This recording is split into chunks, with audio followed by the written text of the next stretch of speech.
ओम नमः शिवाय, ओम नमो नारायणाय। त्रिकाल ज्ञान के पावन परिवार से जुड़े सभी साधकों, दिव्य आत्माओं और इस धर्म युद्ध के अंतिम प्रहरियों का मैं एक बार फिर हाथ जोड़कर अभिनंदन करता हूँ। आज हम समय के उस महाविस्फोटक और अत्यंत रहस्यमयी मोड़ पर चर्चा करने के लिए एकत्रित हुए हैं, जिसका रहस्य जब मेरे ज्ञान चक्षुओं के सामने खुला तो मेरा हृदय भी एक पल के लिए कांप उठा। यह वह ज्ञान है जिसे सुनकर आपकी आत्मा भी एक गहरे चिंतन में डूब जाएगी। हम बात कर रहे हैं आने वाली 13 नवंबर की। इसे कैलेंडर पर लिखी एक साधारण तारीख समझने की घोर भूल मत कीजिएगा। यह ब्रह्मांड के उस गुप्त बही खाते में लिखा महान्याय का अंतिम दिन है। यह वह दिन है जब आकाश में एक ऐसा प्रलयंकारी अग्नियोग बन रहा है जिसे गुप्त शास्त्रों में इस कलयुग के महाविनाश से पहले का अंतिम और सबसे पीड़ादायक महाशुद्धिकरण कहा गया है। असली खतरनाक खेल, असली धर्म युद्ध, असली अंतिम महाभारत तो कर्क राशि में खेला जा रहा है। इस ब्रह्मांडीय समीकरण की गहराई को अपनी आत्मा में उतरकर समझिए, क्योंकि ऐसा भयंकर और प्रलयंकारी संयोग सदियों में केवल एक बार ही बनता है, जब महाकाल को स्वयं इस धरती पर युग परिवर्तन का शंखनाद करना होता है। इस विस्फोट को समझने से पहले उस भयावह वातावरण को समझिए जिसमें यह घटित हो रहा है। इस समय आकाश मंडल में पहले से ही मीन राशि में यानी आध्यात्म और मोक्ष की राशि में दो महादैत्य शनि और राहु एक साथ बैठकर प्रलयंकारी शापित योग बनाकर बैठे हैं। राहु यह केवल माया या भ्रम नहीं है, यह वह आत्मिक वेश है, वह अधर्म का प्रचार है जो आज इंटरनेट, मीडिया और समाज के रास्ते आपकी आत्मा में घोला जा रहा है। शनि यह केवल कर्म फलदाता नहीं है, यह युगों युगों का संचित कर्म है। यह महान्याय का वह हथौड़ा है जो इस युग के पापियों पर अंतिम प्रहार करने को तैयार है। जब शनि यानी कर्म और राहु यानी भ्रम एक साथ जल यानी मीन राशि में मिलते हैं तो यह समुद्र मंथन की उस अंतिम घड़ी को दिखाता है जब अमृत से पहले हलाहल विष बाहर आया था।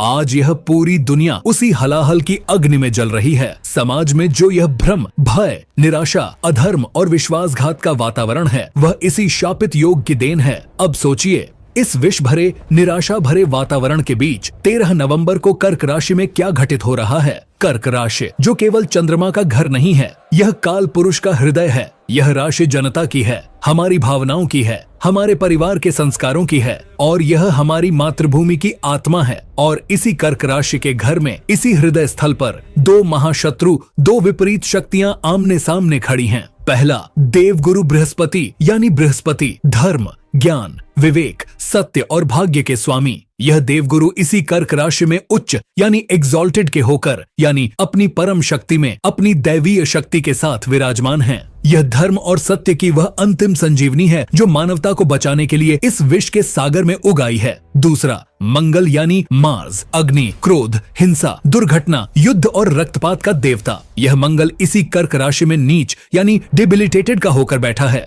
नीच का मंगल कोई साधारण शत्रु नहीं है, यह एक घायल और क्रोधित शेर है। यह वह आत्मघाती हमलावर है जिसे अपनी जान की परवाह नहीं। यह वह भस्मासुर है जो स्वयं को ही जला डालने पर तुला है। यह अधर्म का वह आस्तीन का सांप है जो विश्वासघात करने के लिए तैयार बैठा है। अब आप इस खतरनाक और अकल्पनीय पहेली को देखिए। एक ही घर में, एक ही राशि यानी कर्क में धर्म का सबसे बड़ा देवता यानी उच्च का गुरु और अधर्म का सबसे बड़ा दैत्य यानी नीच का मंगल एक दूसरे की छाती पर चढ़कर बैठे हैं। यह कोई साधारण गुरु मंगल योग नहीं है, यह एक महाविस्फोटक योग है। यह सत्य और छल के बीच, स्थिरता और विस्फोट के बीच होने वाले धर्म युद्ध की प्रत्यक्ष उद्घोषणा है। यह ऐसा है मानो एक दिव्य अर्श यानी गुरु अपने ज्ञान और तप से एक चलते फिरते परमाणु बम यानी नीच का मंगल को शांत करने का प्रयास कर रहा हो। और यह सब कहाँ हो रहा है? जनता के घर में, मानवता के हृदय यानी कर्क राशि में। और इस बम का ट्रिगर कब दबेगा? 13 नवंबर को,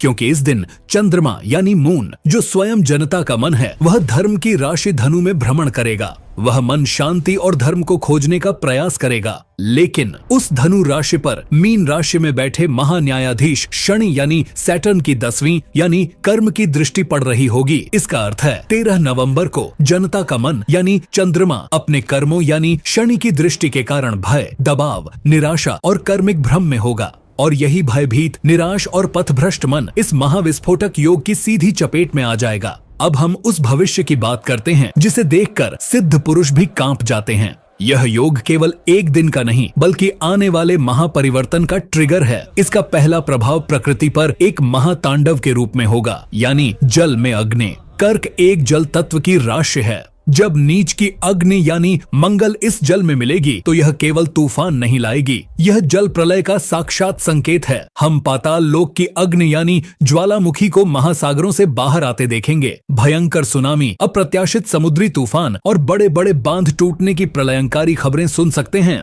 नीच का मंगल भूमि का कारक भी है, इसलिए जल और अग्नि के इस अमंगल मिलन से भयावह भूकंप और बड़े बड़े अग्निकांड, विशेषकर जल के स्रोतों के पास की आशंका बन रही है। यह जल, अग्नि और वायु तीनों के संतुलन को बिगाड़ देगा। इसका दूसरा प्रभाव जनमानस का महाविस्फोट होगा, यानी भावनाओं का कलह। यह योग सीधे परिवार यानी कर्क राशि के मूल संस्कारों पर हमला करेगा। लोगों के भीतर दबा हुआ युगों का क्रोध यानी नीच का मंगल बाहर निकलेगा। आप देखेंगे कि पारिवारिक विघटन अपनी चरम सीमा पर होगा। भाई भाई का रक्त पीने को आतुर होगा। विश्वासघात यानी नीच का मंगल इतना आम हो जाएगा कि कोई किसी पर विश्वास नहीं कर पाएगा। अधर्म का यह पहला लक्ष्य है, परिवार को तोड़ना। अवसाद यानी शनि, राहु और क्रोध यानी मंगल एक साथ मिलकर लोगों को आत्मघाती और हत्यारे कदम उठाने पर मजबूर करेंगे। समाज में हिंसा, दंगे और गृह युद्ध जैसी स्थिति बनेगी, क्योंकि जनता यानी कर्क का दबा हुआ क्रोध अब फट पड़ेगा। तीसरा, यह योग स्वास्थ्य का आपातकाल लाएगा। कर्क राशि छाती और पेट का कारक है, मंगल रक्त का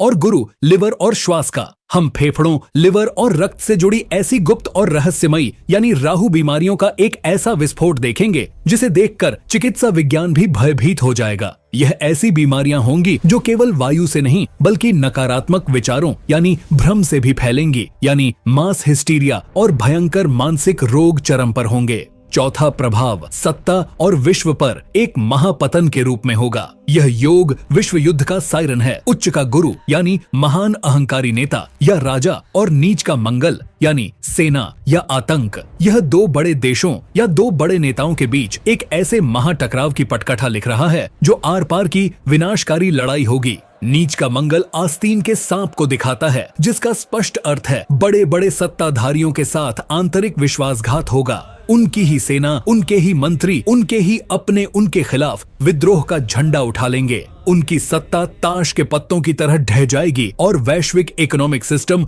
घुटनों पर आ जाएगी। और पांचवां और सबसे महत्वपूर्ण प्रभाव भारत के लिए अंतिम शुद्धिकरण होगा। कर्क राशि भारत की मातृभूमि की राशि है। यह महाविस्फोटक योग कहीं और नहीं बल्कि भारत की छाती पर हो रहा है। इसका अर्थ है कि यह भारत के लिए एक अंतिम अग्नि परीक्षा है। देश के भीतर छिपे गद्दार यानी नीच का मंगल और राष्ट्र विरोधी यानी राहु तत्व अपना सबसे भयानक, अंतिम और छलपूर्ण प्रहार करेंगे। यह बहुत पीड़ादायक होगा, रक्तपात होगा, लेकिन इसी योग में उच्च का गुरु भी है। यह दैवीय संरक्षण है। यह विस्फोट उन गद्दारों को जड़ से उखाड़ फेंकने के लिए ही हो रहा है। यह एक महाशुद्धिकरण है। यह वही रक्तपात है जो एक नए राम राज्य की दिव्य नींव रखेगा। तो ऐसे खतरनाक और प्रलयंकारी कालखंड में एक आम साधक को क्या करना चाहिए? हम इस अग्नि परीक्षा से खुद को कैसे बचाएं? घबराइए मत, भय ही राहु का भोजन है। समाधान भी वही है जहाँ संकट है। पहला और सबसे अचूक उपाय है रुद्र अवतार की शरण।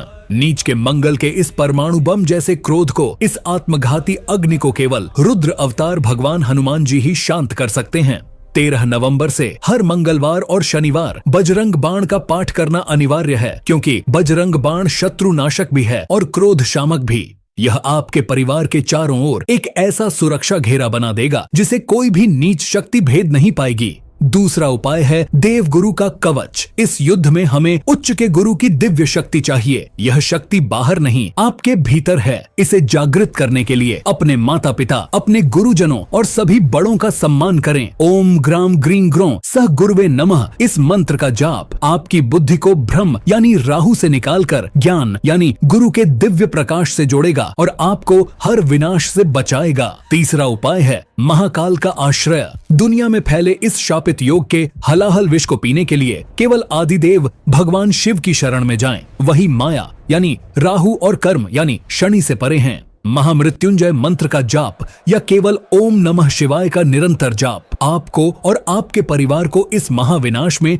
अमृत प्रदान करेगा। और चौथा सबसे गुप्त उपाय है मातृशक्ति की सेवा। यह सारा प्रलयंकारी खेल कर्क यानी माँ की राशि में हो रहा है। इस समय अपनी जन्म देने वाली माँ की सेवा, गौ माता की निस्वार्थ सेवा और भारत माता की सच्ची भक्ति, यह सबसे बड़ा और अचूक उपाय है। जिसने इस समय माँ के चरण पकड़ लिए, उसका परिवार यानी कर्क इस महाविनाश यानी कैंसर से बच जाएगा। त्रिकाल ज्ञान के प्रिय दर्शकों, यह समय भयभीत होने का नहीं बल्कि जागृत होने का है। यह युग परिवर्तन का शंखनाद है। यह महाविनाश की घड़ी भी है और महाशुद्धिकरण का सबसे बड़ा अवसर भी। इस महाकाल के आह्वान पर अब आपको यह चुनना होगा कि आप क्रोध के विस्फोट यानी नीच का मंगल के साथ हैं या धर्म और विवेक के दिव्य ज्ञान यानी उच्च का गुरु के साथ। यदि आप इस महाअग्नि परीक्षा में धर्म के एक सैनिक बनकर खड़े हैं और इस महाशुद्धिकरण में अपना योगदान देने को तैयार हैं, तो अपनी संपूर्ण आस्था और अपने दिव्य संकल्प को प्रकट करने के लिए